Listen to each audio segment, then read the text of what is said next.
What's the meaning of Annapolis?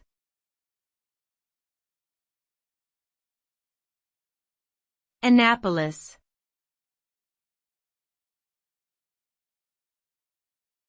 Annapolis.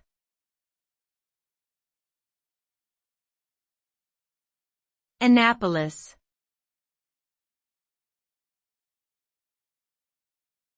Annapolis.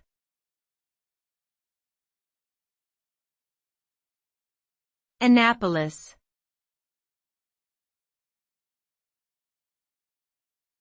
Annapolis is a city in the state of Maryland in the United States.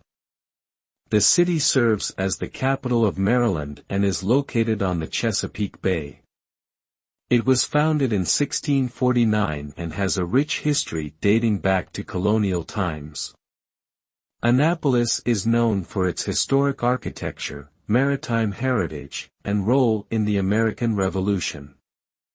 Today, it is a popular tourist destination with many attractions including the United States Naval Academy, Maryland State House, and the Chesapeake Bay Bridge.